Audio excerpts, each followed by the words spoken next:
Assalamualaikum warahmatullahi wabarakatuh. Perkenalkan, kami dari kelompok 2 Teknik Kimia A Indralaya dengan dosen pengampu Dr. Haja Leili Nurul Komariah, STMT, dan kami akan menjelaskan mengenai force circulation evaporator. Adapun anggota kelompok kami ialah Ali Nur Hakim dengan ujung NIM 081, Aisyah Restu Muhammad dengan ujung NIM 025, Jasmine Fadila Delisa Putri dengan ujung NIM 015, Kavin Handoko dengan ujung NIM 067, dan terakhir Tiara Maharani Ramona Putri dengan ujung NIM 023. Yang pertama, saya akan menjelaskan mengenai definisi dari force circulation evaporator. Force circulation evaporator merupakan rangkaian alat yang terdiri dari pompa, heat exchanger, dan pemisah uap cairan yang masing-masing merupakan unit yang terpisah. Untuk mendapatkan alat ini, biasanya digunakan alat-alat biasa yang dirangkai sendiri. Keadaan alat ini seperti pada vertical tube evaporator with force circulation, akan tetapi lebih murah dan fleksibel karena bisa dirangkai sendiri. Akan tetapi, alat ini membutuhkan ruang yang lebih luas. Yang kedua, ada gambar alat dari force circulation evaporator. Kita dapat lihat pada gambar bahwa terdapat unit pompa, heat exchanger, dan pemisah yang dirangkai menjadi satu, yang menjadikan suatu rangkaian alat bernama force circulation evaporator. Yang ketiga, terdapat fungsi alat dari force circulation evaporator.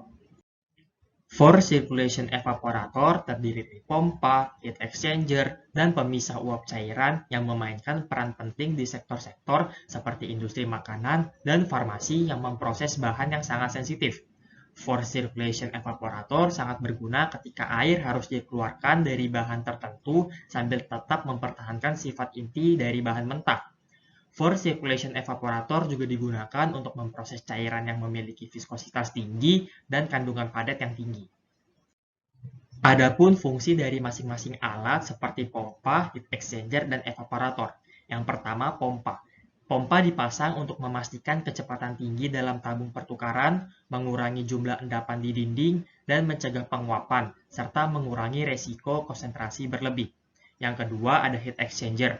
Heat exchanger digunakan untuk memindahkan panas antara dua buah fluida atau lebih yang memiliki perbedaan temperatur, yaitu fluida yang bertemperatur tinggi ke fluida yang bertemperatur rendah. Dan yang ketiga ada evaporator. Evaporator mempunyai dua prinsip dasar, yaitu untuk menukar panas dan untuk memisahkan uap yang terbentuk dari cairan. Pada rangkaian alat ini, evaporator bekerja sebagai pemisah uap cairan. Baiklah, di sini saya akan menjelaskan mengenai prinsip dan cara kerja alat force circulation evaporator. Nah, seperti namanya nih, force circulation evaporator atau evaporator sirkulasi paksa, di mana panas ditransfer dari steam ke cairan melalui konveksi paksa. Feed berupa cairan dipompa dari bawah pada tekanan tinggi dan dibiarkan mengalir melalui kalendria, yaitu jika dilihat di video adalah bagian yang berliku-liku yang merupakan salah satu jenis heat exchanger atau alat penukar panas. Kecepatan cairan dalam tub itu sekitar 2-5 meter per second yang secara signifikan lebih tinggi daripada kecepatan yang diperoleh dalam natural circulation, misalnya pada evaporator tabung horizontal. Cairan naik ke tub dan dipanaskan oleh uap yang disirkulasikan di luar tabung melalui katup. Hydrostatic head cairan yang berada di bagian atas tub menyebabkan kenaikan titik didih cairan, sehingga mendidihnya cairan di dalam tub dapat dicegah. Jika pendidihan terjadi di sini, maka bisa menyebabkan pengotoran pada permukaan HE karena pengendapan yang terjadi di dalam tub. Ketika cairan meninggalkan tub dan memasuki head vapor atau separator, tekanan turun tiba-tiba secara drastis. Hal ini menyebabkan flashing cairan super panas yang menyebabkan menguapnya feed. Campuran ini menyerang deflektor sedemikian rupa sehingga terjadi pemisahan cairan dan uap yang efektif. Force circulation cairan juga memunculkan beberapa bentuk agitasi.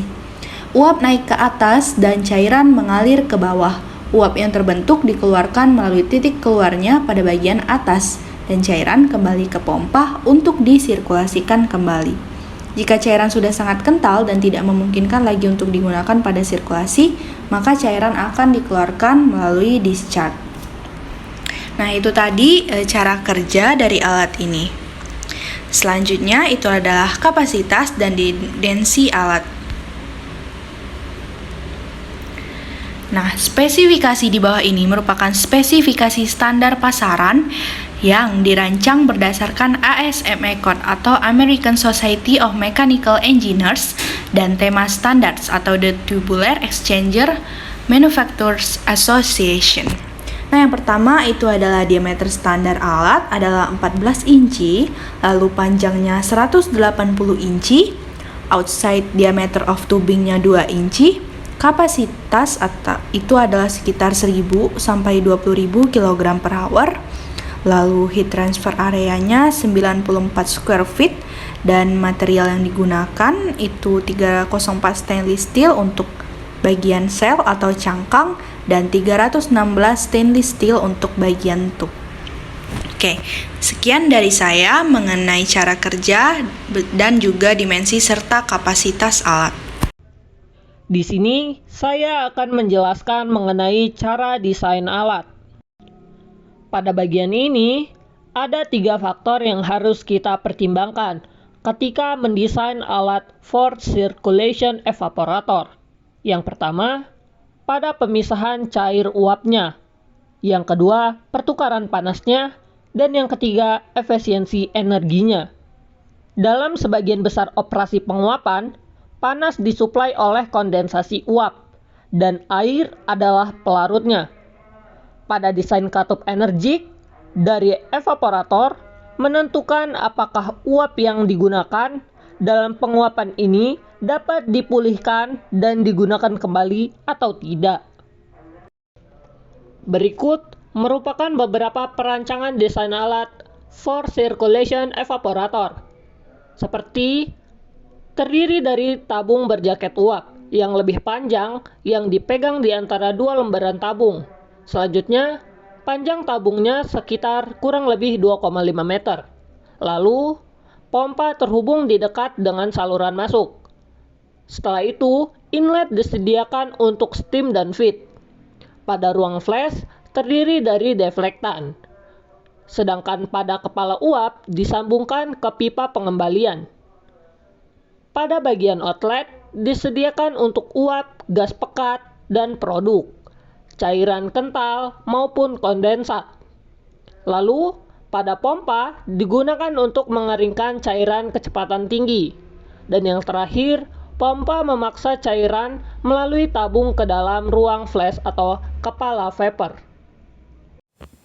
Baiklah, di sini saya Tiara Maharani Ramona Putri dengan ujung NIM 023 akan mempresentasikan mengenai blok diagram pada pokok bahasan ke-7. Blok diagram pada forced circulation evaporator. Pada evaporator ini, itu umumnya evaporator untuk semua jenis itu dilambangkan dengan segigi 5 untuk blok diagramnya. Nah, evaporator ini terdapat 3 aliran, di mana satu aliran masuk itu berupa umpan atau cairan encer, sedangkan pada saat cairan encer itu dimasukkan ke evaporator akan dipecahkan menjadi 2 aliran keluaran, di mana aliran atas berupa aliran untuk uap, sedangkan aliran bagian bawah itu berupa cairan kental ataupun konsentrat. Nah, seperti yang bisa dilihat pada gambar. Selanjutnya, pada pokok bahasan ke-8 itu mengenai persamaan neraca massa pada forced circulation evaporator. Penyederhanaan neraca massa itu kita seperti yang kita ketahui bahwa persamaan neraca massa umumnya untuk semua jenis alat ataupun kondisi itu adalah sama, di mana massa input dikurang massa output dikurang massa konsumsi ditambah massa generasi akan sama dengan massa akumulasi. Nah, pada evaporator itu kan tidak terjadi reaksi kimia dikarenakan hanya ada proses pemisahan, maka dari itu tidak ada generasi ataupun konsumsi dan biasanya ada proses tunak atau kita bisa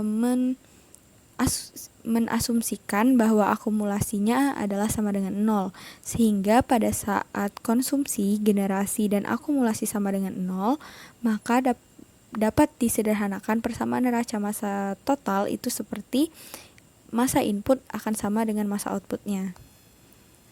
Nah, Itu tadi penyederhanaan. Selanjutnya itu kita masuk ke pokok bahasan mengenai kelebihan dan kekurangan dari alat tersebut.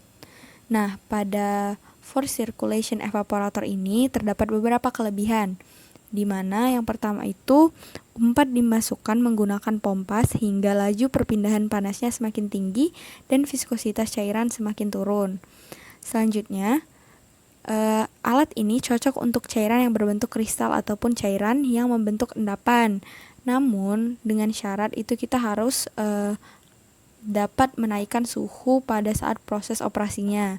Nah, selanjutnya itu komponen termolabil dapat diuapkan karena durasi singkat cairan di dalam bagian tubular. Dengan catatan operasi yang dilakukan di bawah tekanan yang dikurangi. Nah, selanjutnya itu pada alat ini itu cocok untuk berbagai macam aplikasi evaporasi. Misal pada evaporasi cairan yang kental, maka dari itu digunakan sistem pemompaan. Kenapa kita harus menggunakan pemompaan? Kan dimana pada force sirkulasi ini kita itu menggunakan sistem paksa. Nah, jadi untuk mengalirkan cairan kental itu kita butuh pompa untuk menaikkannya. Nah, selanjutnya itu yang terakhir kelebihannya adalah pengoperasian yang tinggi dapat mengurangi pengotoran dan penskalaan. Selanjutnya ada sedikit kekurangan dari alat ini, di mana membutuhkan komponen tambahan seperti pompa tadi dan juga garam, separator dan jaringan pipa panjang untuk sirkulasi cairan. Kenapa butuh sirkulasi? Dikarenakan kan kita bisa menggunakan cairan apa saja, baik itu kristal ataupun yang bisa mengendap. Maka dari itu kita tetap butuh sirkulasi. Selanjutnya itu dikarenakan kita itu membutuhkan banyak alat tambahan, maka dari itu biaya operasinya itu juga akan mahal. Mungkin itu saja dari saya. Terima kasih. Di sini aku akan menjelaskan mengenai contoh perhitungan soal, di mana pada larutan garam 3% dengan laju alir 1000 kg per jam akan dipekatkan menjadi 25% di dalam evaporator. Maka, hitunglah banyak air yang harus kita uapkan. Pertama-tama, kita akan menggambar diagram neraca massa. Seperti gambar di bawah, di mana feed yang masuk sebesar 1000 kg per jam dengan konsentrasi sebesar 3%. Lalu untuk uap yang harus diuapkan, itu yang akan kita cari nanti dengan konsentrasi sebesar 0%. Pada arah bawah, terdapat liquid yang nantinya akan kita hasilkan dengan konsentrasi 25%. Jika sudah, kita akan mulai menghitung perhitungan soalnya, di mana yang pertama kita akan menghitung neraca massa totalnya dengan rumus F sama dengan V ditambah dengan L. Kita masukkan nilai-nilai yang sudah ada, maka hasilnya akan menjadi L sama dengan 1000 min V. Jika sudah, kita masuk ke neraca massa komponen, di mana pada neraca massa komponen kita menggunakan rumus F dikali XF sama dengan V dikali XV ditambah dengan L dikali XL, maka kita akan masukkan nilai-nilai yang sudah ada sebesar 1000 dikali 3% sama dengan V dikali 0% ditambah dalam kurung 1000 min V tutup kurung dikalikan dengan 25%, maka hasilnya sebesar 3000 sama dengan 0 ditambah 25.000 dikurang dengan 25V. Maka kita pindahkan ruas menjadi 25V sama dengan 25.000 dikurang dengan 3000, maka hasilnya menjadi 25V sama dengan 22.000. Jika sudah, maka V sama dengan 22.000 per 25. Sehingganya nilai V sebesar 880 kg per jam. Dapat kita simpulkan, maka banyak air yang harus diuapkan nantinya pada larutan garam 3% dengan laju alir 1000 kg per jam akan dipekatkan menjadi 25% tadi sebesar 880 kg per jam. Selanjutnya yaitu Yang ke-11 mengenai aplikasi di industri alat for circulation evaporator. Apa saja sih aplikasi di industri? Yang pertama yaitu for circulation digunakan untuk memekatkan larutan zat yang termolabil. Yang kedua, digunakan untuk konsentrasi insulin dan ekstrak hati. Yang ketiga, sangat cocok untuk operasi kristalisasi di mana kristal harus disuspensikan setiap saat. Yang keempat, evaporator ini digunakan dalam produksi garam, air, curam jagung, dan kalsium karbonat. Yang kelima, digunakan untuk pengolahan limbah industri di bagian farmasi. Dan yang keenam, alat ini dapat ditumpangkan satu sama lain untuk membentuk suatu menara multi-efek yang dapat digunakan untuk meningkatkan konsentrasi gula rafinasi dan sirup. Nah, berikut adalah referensi yang kami pakai. Itulah presentasi dari video pembelajaran dari kelompok kami. Kami akhiri. Wassalamualaikum warahmatullahi wabarakatuh.